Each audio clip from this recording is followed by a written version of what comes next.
We've created hundreds of thousands of videos about tanks and know all the development secrets. We've accrued millions of comments and likes. We've been inspired with your overwhelming feedback. We realized that it's time to take the game to the next level. And we know exactly how to do that. In for a penny, in for a pound. So let's see what we have in our archives. Plans to lengthen the TOG-2, make the KV-4 Kreslovsky even more comfortable, introduce vehicles of TR9 3/4, and add invisible 3D styles. No, we need something more drastic. Let's create the best tank in the galaxy.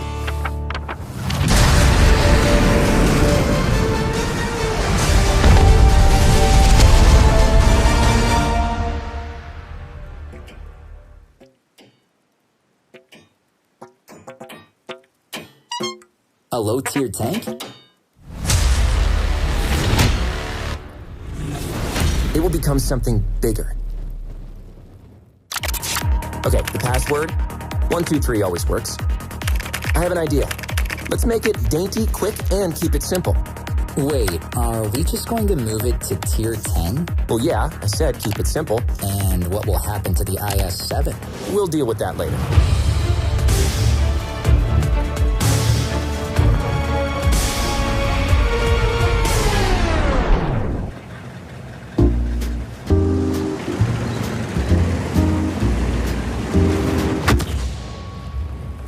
Looks like it's not that simple. To create a tank, you need to create a folder first. That's it. Half the work done. So, what's next? Its gun. 130mm gun. As for the gun's remaining... A truly devastating gun. Right. When you buff in a tank, you start with its gun. It seems Shira agrees as well. So we grabbed it by the gun. Let's read through this line later. The first idea was to add a drum, but as experts in tanks, we know that they've been put in a TL-1 LPC. This doesn't help much. It's better to take its original gun and add more of these. 3 guns means 3 times better. But not exactly. And then we had an epiphany. We need to give it just 1 gun. But what a gun.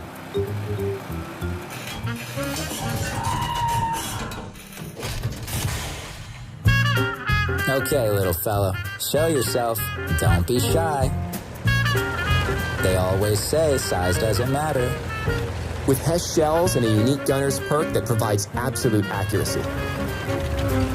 Snapshot? No, epic roundhouse kick. Sounds good. So, little guy, make their fur fly. We missed something. I have an idea. Put the second gun on the other side. It's quite historical. Herbert Wells wrote about multi-gun tanks back in 1903. And that was before the MS-1 was even made. The main feature of this mechanic is counterbalance and simultaneous salvo, which suppresses the recoil and won't allow the vehicle to flip over. It can also destroy enemies just like Max Payne. I've always wanted to film something in bullet time.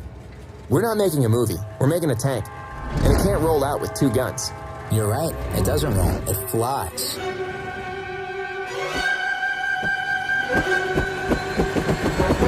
Once again, we're making a tank, not a helicopter. But both have the letter T. It's not happening. The gun at the back doesn't look good. Saw it off.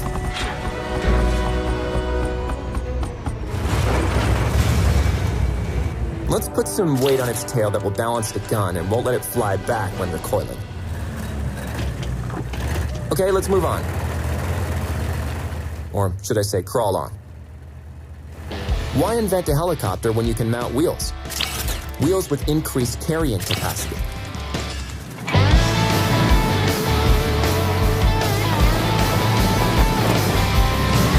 I think a set of wheels isn't for everyone. You need to learn the highway code, all that boring stuff. There should be something simpler and more effective.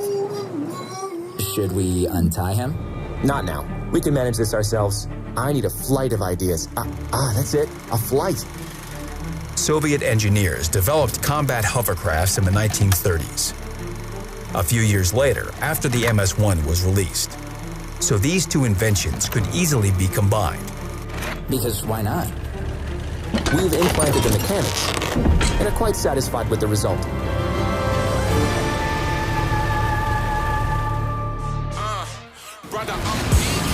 No, not just satisfied. It exceeded all our expectations. Even the tank itself loves it.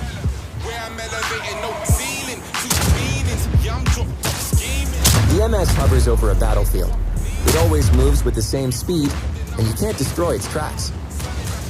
Why? Because it doesn't have any. Airtight logic. The tank received the ultimate crossing capacity because it doesn't even touch the terrain. Nothing can stop it. Quicksand, swamp, minefield, it doesn't matter. Well, maybe it does if it's a 50% trained injured driver. So the merciless Sniper 10 has reached its ideal state.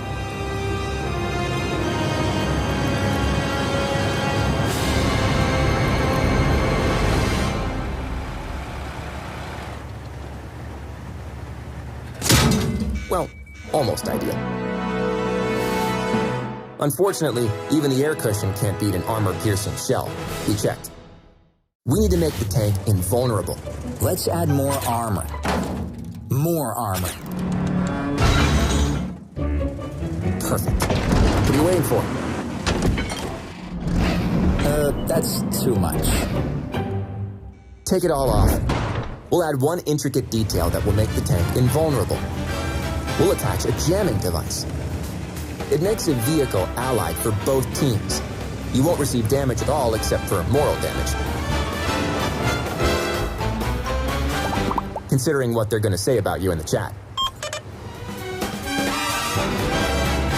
So now the tank is invulnerable and perfect. Nope, we need to add a finishing touch.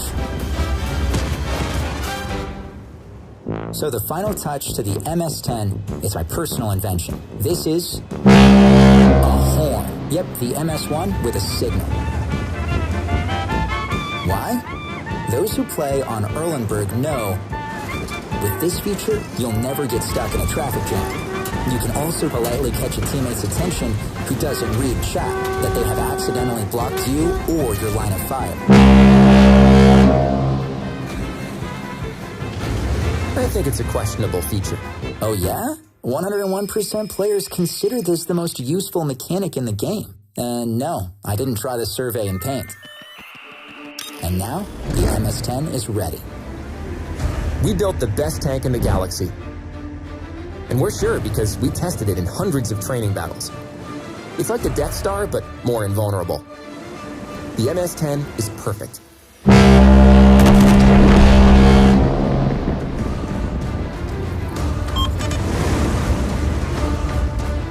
Let's just send it into battle.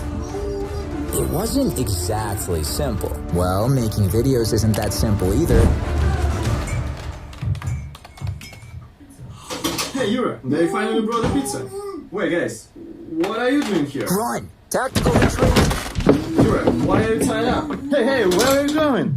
Wait, Code Red! Code Red! Turn off the server!